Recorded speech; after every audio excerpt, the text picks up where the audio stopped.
I would like to welcome all of you to the 12th Annual YWCA Racial Justice Summit. My name is Rachel Krinsky. I'm the CEO at the YWCA Madison. And so I also want to just take this opportunity to give a special welcome to Mayor Paul Soglin and County Executive Joe Parisi. We are really pleased and honored to have them with us today.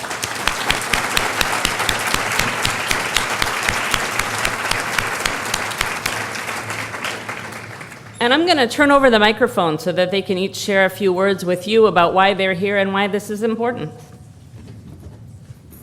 Thank you, Rachel. Thank you for the opportunity to say a few words. Read it, memorize it. There's going to be a lifelong quiz on it. This is a great challenge for us. As you know, there's one particular family that's received a good deal of attention in the last 3 weeks here in Madison. It's 3 generations, it's a family of 10, and they've been spending alternate nights in temporary shelter and on the streets. The youngest, I believe, is 52. Excuse me, the oldest, I believe, is 50, from my perspective. And the youngest is 4 or 5 months old. There are 76 other families in their situation. But even more important than that, there are hundreds of families who don't have the visibility, who need support so they can be a part of this community. We know, and we've heard for years, about the achievement gap. We've heard and known for years about the incarceration gap. But as we're going to learn, there is a significant gap that really overshadows the others and is at the root of the problem, and it is the poverty gap. It's our responsibility to listen to the people who face this challenge on a daily basis. 20 years ago, we sat down with some women in the Broadway-Simpson area, and they reviewed for us what were the keys to their life. They came up with 5 critical areas, and I have not learned anything else in the last 20 years that says that they're wrong. To have an established, successful household, there must be housing. There must be access to transportation. There must be quality child care. I didn't say child care, quality child care. There must be health care, and that includes nutrition. And there must be a commitment to the entire system of education and jobs. If you read this report, you're going to see that Madison's African American population, Dane County's African American population, grew by almost 50% in the last decade. That is an opportunity for all of us. It is an opportunity to create a healthy, dynamic community. Every one of you is committed to that. Otherwise, you would not be here today. Thank you.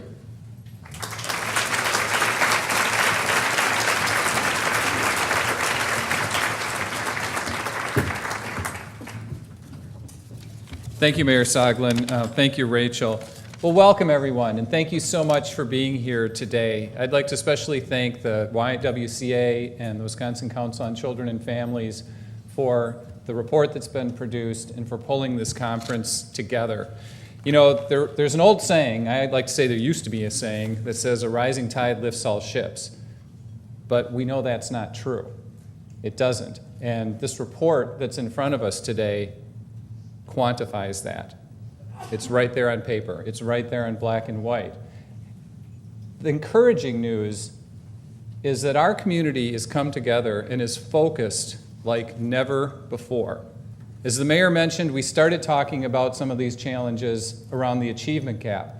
But what we all know in this room is the achievement gap is one symptom of a much bigger challenge. We have disparities in employment. We have disparities in incarceration. So what we need to do, and what this community has begun to do, is look at the root cause. And the mayor nailed it. It's poverty. It's racism. When we focus on our schools, and I could not be happier in the Madison Metropolitan School District with our new superintendent, Jen Cheatham, because she has tapped into everything this community wants to do and focused like a laser. Now that's our work in our schools, but the work that's just as important is the work that we do in the community. The mayor's announced new initiatives. The county has a number of new initiatives in the 2014 budget I just presented yesterday, partnerships with Operation Fresh Start, with the Boys and Girls Club, eviction prevention dollars for homeless youth. We must focus, and we must keep on being focused. And I think the important balance that we strike is when we look at the challenges, look at the problems, to realize that for every challenge there's an answer as long as we continue to come together and move forward. And I'm optimistic. I'm optimistic because of the people I look out and see today and the people in this community who I know care deeply. And I'm optimistic because we have the information that we need to move forward. And as the mayor alluded to, it's not going to happen overnight. It's going to take a sustained effort, but we will get there and we will make a change in this community. And again, thank all of you for being here today to focus on that. Thank you to the organizations who have put this conference together, and I wish everyone the best in this conference and with what we do with the information that is gathered and the ideas that are come up with and the plans that are laid moving forward. Thank you so much.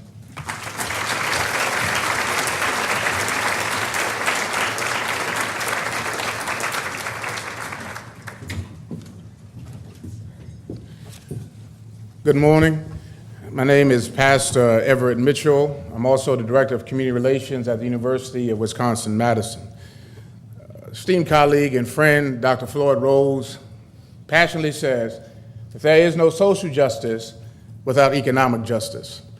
And there are a lot of times in Madison when you hear a lot of people talking about social justice, but it never gets to the point where we're talking about economic justice for those African Americans in our community who do not have the same access to our other brothers and sisters in this community. Let me say that there are a lot of my liberal and conservative friends that will give excuses and say things like, well, the people coming here don't have the same educational opportunities. They don't have the same degree background. Some of the people may have criminal convictions. Some of the people may even have a lack of job experience. And because of that, they're not getting the same opportunities as others in our community. And I have to remind them, I say this, there was a time when I came to Madison. I didn't have a criminal background, had 2 degrees, one from Morehouse College and a couple from Princeton Theological Seminary. And I couldn't find a job in the city of Madison or in Dane County. I was lucky enough that somebody gave me an interview at Pizza Hut. That was my opportunity, my entree into the city of Madison and Dane County. I laugh sometimes, but the seriousness of it is true. And as Dr. King reminded us, an injustice anywhere is a threat to justice everywhere. And we cannot stand on the morals of being an inclusive and wonderful, dynamic, and growing city if we have an injustice that sits right at the core of what is becoming a definition of what Madison and Dane County has now become. So I'll say this, the reason why this project, Race to Equity Project, is so important is from this quote. Susan Sontag said this: the only interesting answers are those which destroy the questions. This project destroys a whole bunch of questions. And the answers that they provide to us will give us a pathway to move forward toward being the community that we are destined to become. And if we choose not to, we lose the opportunity, as Mayor Soglin said, to be enriched by the growing diversity of people who can provide color, passion, and perspective to the city of Madison. So it is my great pleasure to introduce to some and to show to others Dr. Erica Nelson, the project director, as well as Reverend Dr. Tori Wynn, the strategic partnerships and engagement, as they come to introduce the project. Let us please put our hands together and give them an applause.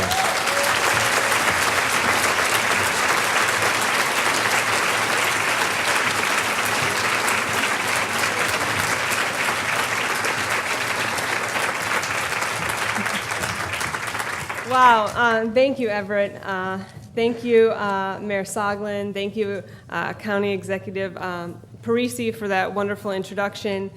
Thank you, too, to the YWCA for this amazing opportunity and partnership. I would just also like to quickly thank the Wisconsin Council on Children and Families for being Race to Equity's wonderful host the past 18 months, and also just quickly acknowledge Ken Taylor, the Executive Director of the Wisconsin Council, and my Senior Policy Advisor, Doug Nelson, because if you need advice, he's a good person to get it from. So with that, I'd like to introduce my colleague and good friend, Tori Wynn, who for the past 12 months has been spearheading the Race to Equity community engagement process to get our presentation underway. So I'll do some technical adjustments.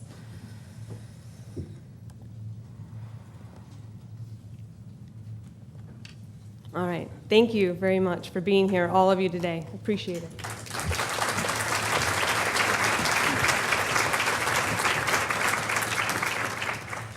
Thank you, Erica. As my colleague mentioned, my name is Tori Wynn. I am responsible for strategic partnerships and engagement for Race to Equity. Today, we will summarize and report to you what we have been doing in the past 18 months. We will discuss who we are, our goals and purpose of the project, some of our key findings, our takeaways from the numbers we found, preliminary ideas about local factors and forces behind these numbers, and goals we need to focus on going forward. So who are we? Project of the Wisconsin Council on Children and Families. We are funded by a small multi-year grant from Annie Casey Foundation. They made it possible for us to get out in the community to talk about race and equity when sometimes it's a difficult topic to discuss. Staffed by a small multiracial team, Erica, Tori Wynn. To be honest, if it's 50-50 in Dane County, that's a good thing, right?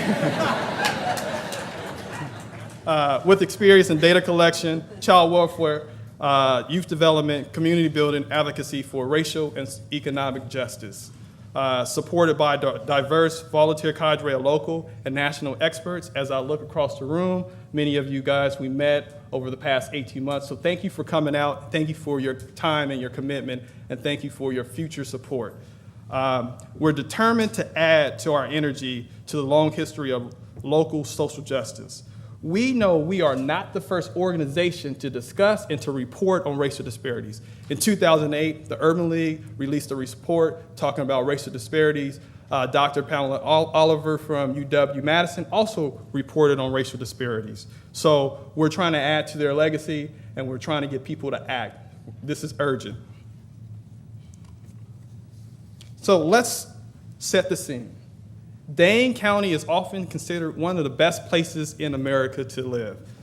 So for our friends who are new to Madison, let me go over the stats. In 1996, CNN and Money Magazine voted Madison the best place to live in America. In 2007, Middleton also received the same distinction by CNN and Money Magazine. In 2010, Dane County was voted the most secure place to live in America by Farmers Insurance. In 2011, Madison was voted the most educated city in America.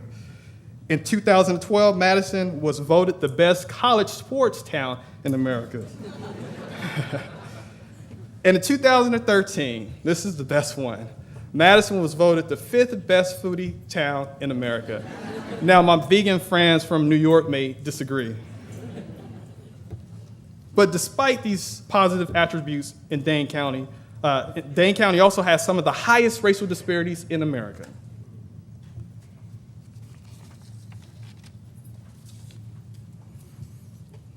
This is what one parent said about the racial disparities.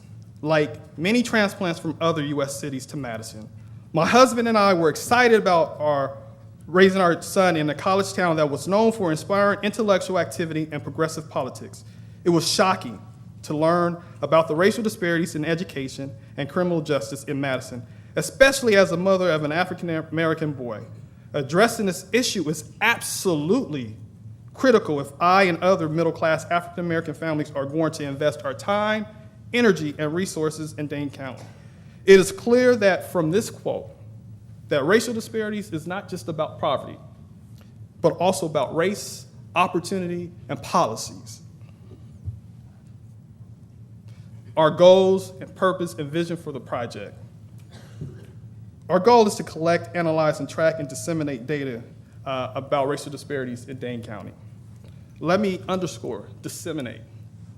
It's not about this fancy report just sitting on your shelf about having a conversation with the attendees here in this room, but we want to be able to disseminate and make this report accessible to other folks in the community. If it's the barbershop, if it's the hair salon, if it's the community center, we want our report to be in the hands of everyone. So we're working on making this report a lot smaller, a 10, 5-pager, so everyone can understand what's going on in Dane County. The purpose, to use data not as ends in themselves, but as tools to inform, guide, and inspire results-based collective action. Inspire. We're not trying to be reactive. This is about being proactive. So in 10 years, when people look back at Madison, Dane County, they can say they really got their act together, they made progress, we should go to Dane County to see what they have done. And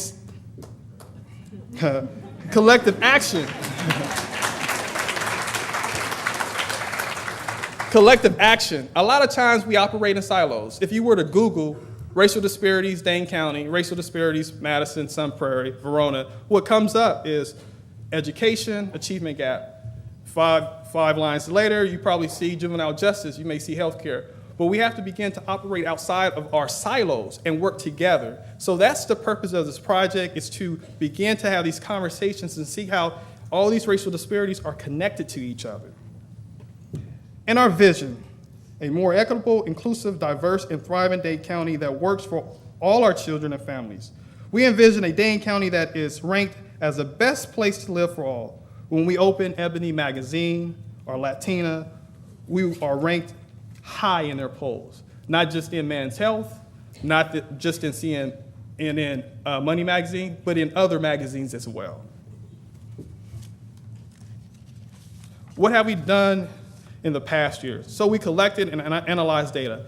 Collecting and analyzing data is a process. You have to do your due diligence. People will always come and say, that number seems a little off. So it takes time to make sure the numbers are right. We were taught to measure twice, cut once. So when it came to collecting data and analyzing, we wanted to make sure we got it right.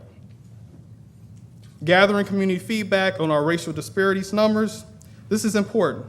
We wanted to make sure we create a space where people felt comfortable to have dialogue, debate, and give feedback about their experience when it came to racial disparities.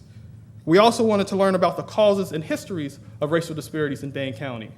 And finally, we want to value the opinions, experience, and ideas of others. So it's just not about a report being released, but it's a community effort. Let's talk about, let's find solutions, let's figure out what's going on.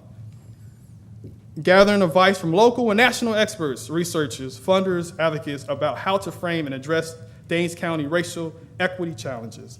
Now, this is important because this report is not about the four of us. This report is the opinions, the thoughts, the feedback of dozens of individuals and volunteers. So this is a collective action. This report represents a lot of people in this room and throughout the country. And finally, putting together our baseline report on the state of racial disparities in Dane County. So that for the past 18 months, people have emailed, they have saw us on the street, coming up saying, hey, can we have the report? Unfortunately, we only had this PowerPoint presentation. So the report is here.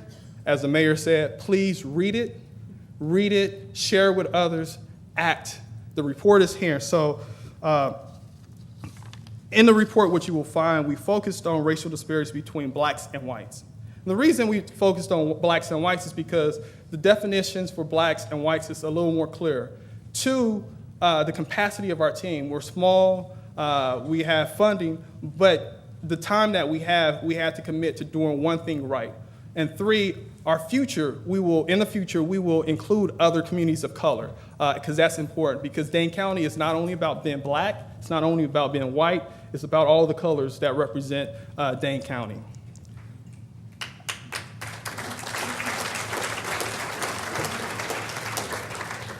So the profile of Dane County in 2010. Dane County's total population in 2010 was close to 500,000. The county's African-American population was a little close to over 31,000. The African-American child population numbered about 8,804. African-American children made up 20% of Madison public schools and 17% of public schools countywide. This is the key number. Since 2000, the African-American population of Dane County grew by more than 50%, while the white population grew by only 10%. Madison is changing, folks. It's becoming diverse, and when you have diversity, that means you have different opinions, that means you have different experiences, and so we really have to be proactive. And lastly, in 2010, African Americans were the county's most populous community of color, followed closely by an ever faster growing population of Hispanics and Asians. That's why it's important for us in the next report to include others. And since in this first report, we understand the challenges, we understand how to do things, it will allow us to do it in a faster way. So thank you. Now I'd like to pass it over to my colleague, my friend, Erica Nelson. She will discuss the findings.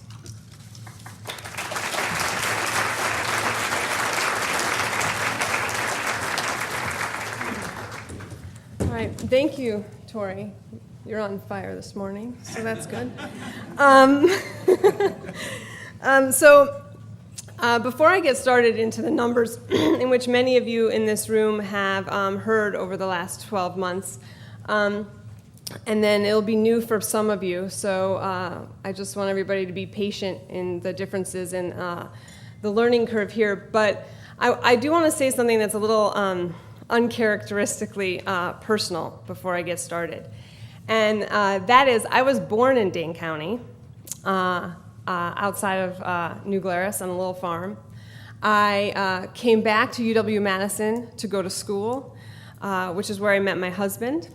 And then we brought our family back to Madison to raise our two biracial children here.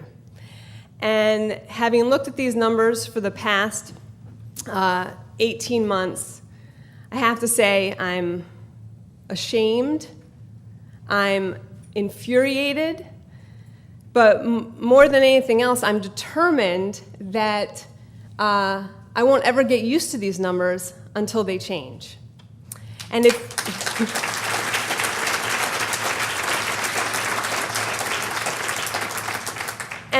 if you don't already share that feeling with me this morning, I hope that by the end of today, you too will share that feeling. So we'll get started with the hard work of the data.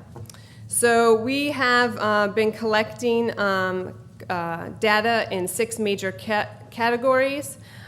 Basic demographics, which Tori just shared with you, economic well-being, education, child welfare, juvenile justice, and criminal justice. We have about 40 plus indicators, many of which are in your report. We're not going through all of them this morning. So beginning with the very fundamentally important category of economic well-being, these are the 4 key measures in which we're comparing whites and African Americans. First, looking at the unemployment rate. In 2011, the unemployment rate for African Americans in Dane County was estimated by the American Community Survey at 25% compared to 4.8% for whites. Dane County's black 25% unemployment rate was significantly and surprisingly higher than the national African American jobless rate of 18%. A fact especially relevant given the county's comparative low overall unemployment rate throughout the Great Recession. Now looking at median household income. Again, according to the 2011 American Community Survey, the median household income of Dane County's African American families was $20,664, less than 1/3 the median income enjoyed by white families, which is $63,673. The 2011 median income of African American households in Dane County was far lower than the national median income for all African American households. Perhaps the most important takeaway is that over half of Dane County's African American households are getting by on less than $20,000 a year. By contrast, fewer than a quarter of the county's African American households had earnings above $50,000. In light of unemployment and low median household income, it's no surprise that we have a high African American poverty rate here in the county. In 2011, the annual ACS survey reported that 54% of all Dane County African Americans lived below the poverty line, compared to 8.7% for whites. Even using the far more conservative ACS 3-year averaging method, the Dane County black poverty rate has consistently been in excess of 43%. Under either calculation, African Americans in Dane County were 5 to 6 times more likely to be poor than a white person. Dane County's black poverty rate was higher than the poverty rate for blacks in Milwaukee County. Now, the most disturbing of all of our numbers is the child poverty number. The 2011 published census, ACS, estimated the percentage of African American children in poverty in Dane County at an astounding 74.8%, compared to an estimate of 5.5% for white children. Using, the more conservative method of averaging annual ACS numbers over 3 years, the data still yields a black child poverty estimate of greater than 56%. This means that an African American child in Dane County is at least 11 times more likely to grow up in poverty than his white counterpart. Similarly noteworthy, the child poverty rate for African Americans in Dane County was almost 1.5 times higher than the nationwide child poverty rate for African Americans, and was somewhat higher than that for African American kids elsewhere in Wisconsin. In other words, black children in Dane County were more likely to be poor than their counterparts in Milwaukee and most other places in the United States. Now, moving on to the category of education. This has been, as was said by some of our earlier speakers, that it has been in the forefront of our community over the last few years with a focus on the achievement gap. These are the 5 measures that we are comparing African Americans and whites on, beginning with 3rd graders not proficient in reading. 3rd grade proficiency is one of the more sentinel indicators for indicating future academic performance. So I always say you learn to read to the 3rd grade, and then after the 3rd grade, you read to learn. So in 2011, nearly half, 48% of all Dane County black 3rd graders failed to meet proficiency standards in reading. This is compared to 10.9% of white 3rd graders. In 2011, 3rd grade reading performance for Dane County's black children was measurably worse than for black 3rd graders statewide. And beginning in 2012, 3rd grade reading proficiency was measured by a new threshold standard. However, the results under the new standard indicate that 86% of African American 3rd graders were not proficient, compared to 47.6% of white 3rd graders. Now, here's a category: rate of suspensions or expulsions for incidences unrelated to weapons or drugs. This is sort of what the Race to Equity is terming discretionary suspensions and expulsions, so those for which you get expelled for getting in a fight or yelling at a teacher. So in 2011, school suspensions of African American students in Dane County numbered 3,198, compared to 1,130 suspensions of white students. After accounting for the relative size of the African American and white share of the total students enrolled, we find that suspensions were 15 times more likely to involve an African American student than a white student. Similar to 3rd grade reading, chronic absence is a predictor of future academic performance. If you're not in your seat, you're not learning. So in 2011-2012 school year, nearly 20.5%, or over 1/5 of Dane County African American students were labeled habitually truant. That's having an unexcused absence of 5 days a semester or 10 days for the year. and this is compared to 2.2% of white students in that category.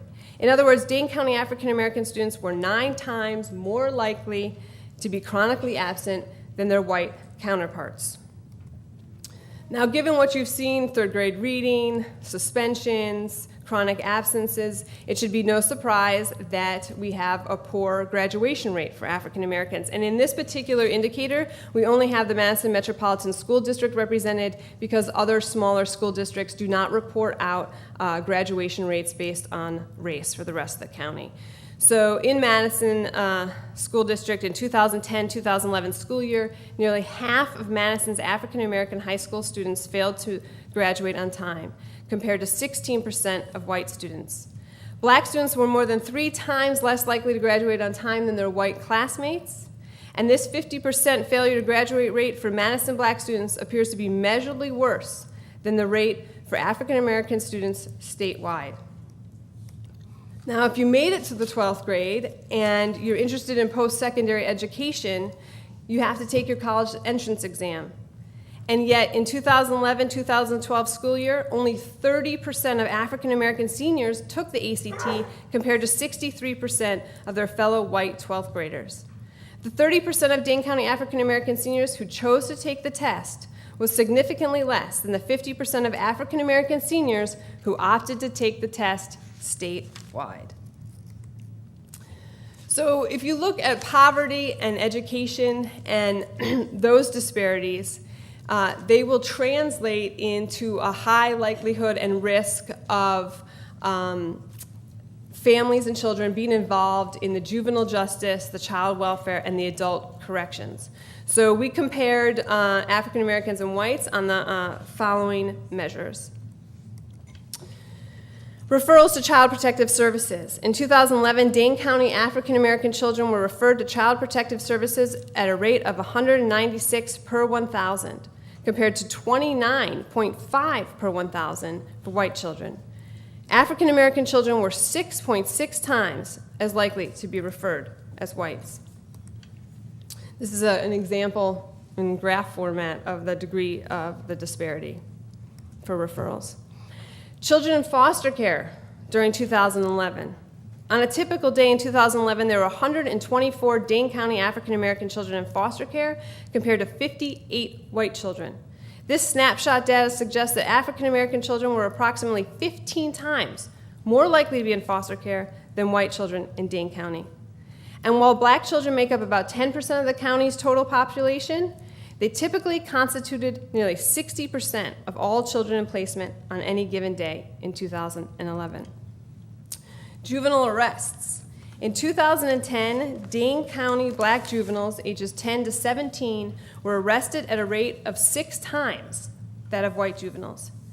Dane County disparity numbers, 6 to 1, still remain worse than the disparity rates for juvenile arrests in Wisconsin, which is 3 to 4, and in the nation, which is 2 to 1. Here's a graph of this. Juvenile arrest rates per 1,000. In 2010, 469 per 1,000 African American juveniles were arrested. And when I sent this number and this information out to national experts on juvenile justice, they said, this can't be right. So they called other national experts on juvenile justice throughout the country to check our numbers. And in fact, they are correct. So this disparity would then be reflected in the juveniles placed in county secure detention pending disposition. In 2011, Dane County black youths were sent to secure detention at a rate of 102 per 1,000, compared to 5.8 per 1,000 for white youths, creating a disparity ratio of 15.3 to 1. Black youths in Dane County made up 10% of the total population between ages 12 and 17, but constituted 64% of the detention population. So if you're looking at disproportionality, 10% of the juvenile population, but 64% of those that are in county detention. Now, if we're looking at the juveniles sent to the state's correctional facility, that's Lincoln Hills in 2011, a Dane County black youth was 25 times more likely to be sent to the state's secure facility than a white youth. Perhaps even more striking is that while black youth made up, again, 10% of the county's adolescent population, they constituted almost 80% of all local youth admitted to correctional facilities. So 11% of the population, 78% of those admitted to Lincoln Hills from Dane County. Shouldn't be a surprise that much of this disparity then translates into the adult criminal justice system. And Wisconsin has been in the BBC news and has been highlighted lately as being the #1 state for incarcerating African American males in the country, which puts us somewhere highly ranked in the world in this category. So in 2012, Dane County African Americans were admitted to prison facilities at a rate 15 times greater than that for white adults. While Dane County black adults in 2012 made up only 4.8% of the total age 18 to 54 adult population, they constituted nearly 44% of all the new adult prison placements from the county. Now, I'm going to move away from that quick snapshot of the numbers and talk to you a little bit about what we think the data is telling us. So first, our numbers taken as a whole suggest that the distance between blacks and whites in Dane County is wider than almost any other jurisdiction, urban or rural, north or south, for which we have comparable statistics. Second, despite our relative prosperity and healthy employment numbers, Dane County's nearly 32,000 African Americans fare worse, sometimes far worse, on many of the significant well-being measures we studied than African Americans elsewhere. Third, Dane County is a place where poverty and poor outcomes have an exceptionally strong correlation with race and color. Put another way, disadvantage here has become highly racialized. We discussed this in our report in greater depth, and I would advise you to read through it and think about that. And lastly, because of this racializing of disadvantage and the above patterns I just went through in the data, it has the alarming potential for fostering stereotyping, profiling, or differential expectations based on color, a tendency that exacerbates and deepens the county's racial equity challenge. Conscious racism may not be the primary cause of these disparities, but their continuation may well foster and reinforce discrimination and differential expectations based on race. Now, there are local factors that have contributed to our exceptional disparity rates, which I'll get to in a moment. But it's important to acknowledge the legacy of slavery, 2.5 centuries of bondage, 100 years of segregation, discrimination, and exclusion, and 50 years of persisting racism embedded in our attitudes, our economy, politics, institutional practices, and social structures. All of this is still very much disadvantaging African Americans and privileging white Americans. That is as true for us here in Dane County as it is for everywhere else in the United States. In addition to this universal driver in inequality in America, there are some local factors that also help explain this exceptional disadvantage. And many of these local factors that I'm going to go through are a result of having many conversations in the community and getting feedback from those in the community. So first, we clearly have here an exceptional mismatch between the county's major labor markets, skill readiness expectations, and the actual skill sets, work experience, support networks, and credentials of many of the local job seekers of color. It is unmistakably clear that there are far too few routes to family supporting jobs in Dane County for less educated, less networked, less technology experienced workers. Second, a significant fraction of at-risk African American families, especially those who have arrived in the last 4 decades, live in scattered, small, socially isolated residential concentrations that lack family supporting institutions and networks. They have only limited community strengthening resources and have few meaningful connections to surrounding neighborhoods, workplaces, or broader civic participation opportunities. Third, many of the county's family-serving educational youth development and employment and training institutions have incomplete experience, expertise, confidence, organizational support, and the resources for effectively addressing the strengths and needs of low-income families of color. In addition, the apparent underrepresentation of persons of color in the workforce of many of these institutions and professions is doubtlessly one dimension of the problem. Now, moving on, what we need to do. Again, this is the result of talking to many of you in the room and talking to scores of others outside of this room.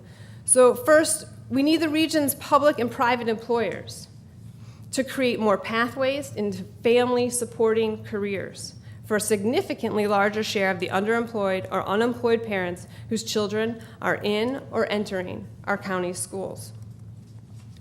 We need to support parents and strengthen families.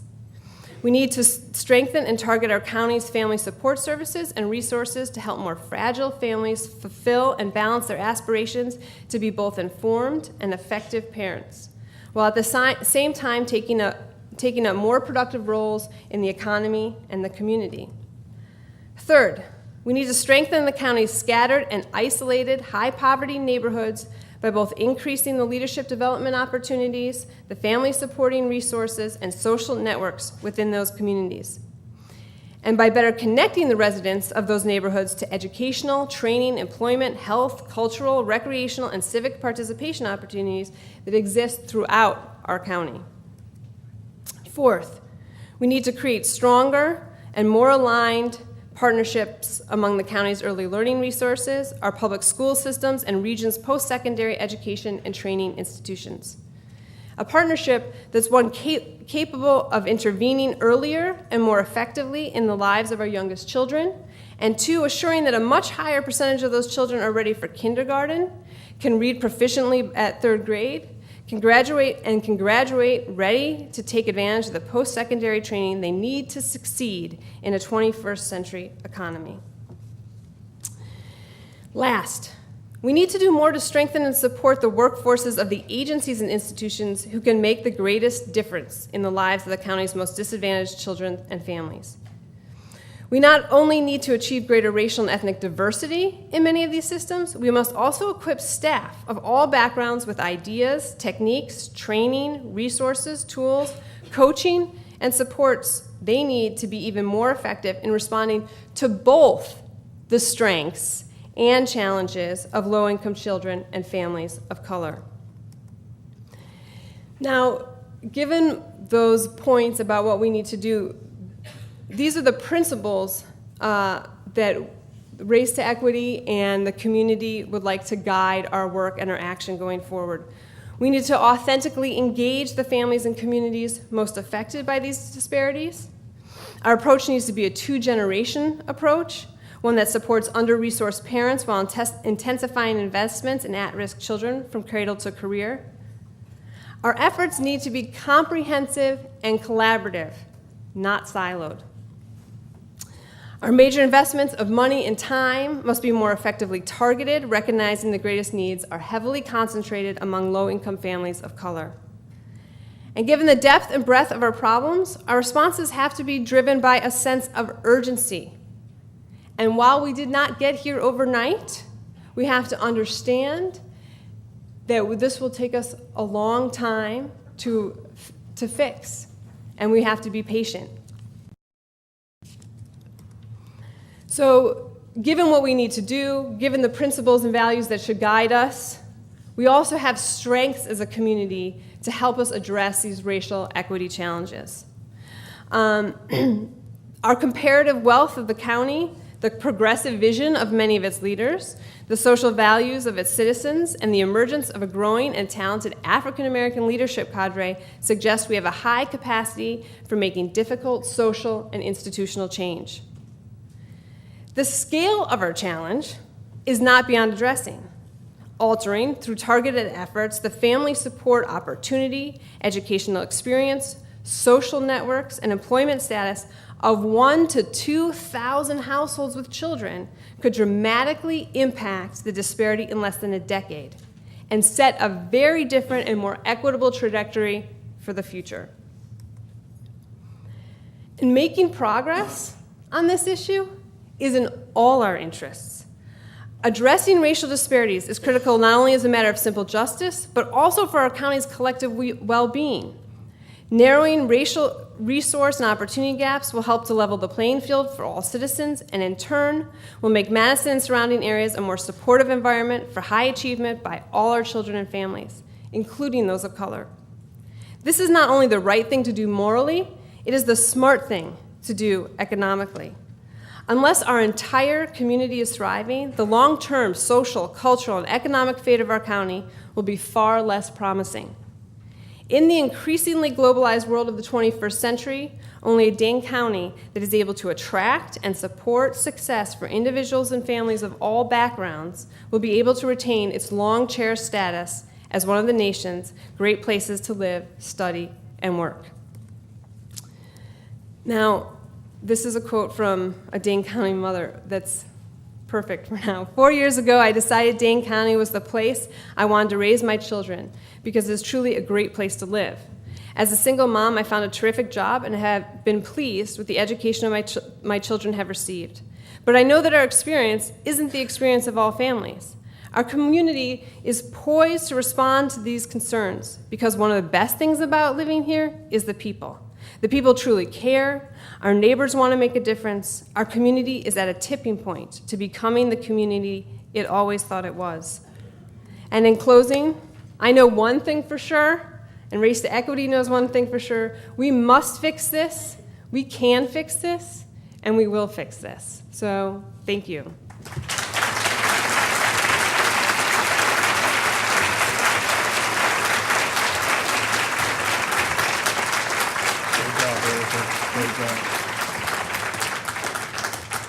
So before we break for our sessions, I would like to say a few things. One, in your breakout sessions, we have invited national and local panelists to share with you best practices and challenges. Folks from Oakland, Baltimore, North Carolina, Atlanta, South Madison, Sun Prairie, they all have come out today to have this conversation and to discuss racial disparities and how we can frame it and how we can solve it or reduce racial disparities. Two, keep in mind that racial disparities are all connected. Again, we operate in silos, and today our goal is to break down these silos and to work together and try to reduce racial disparities. The third, being an angry black man with 2 sons. Yes, I have a bow tie on and I have a suit, but I'm angry about what we have learned in the past 18 months. But I also understand that it's a learning curve for some folks in the room.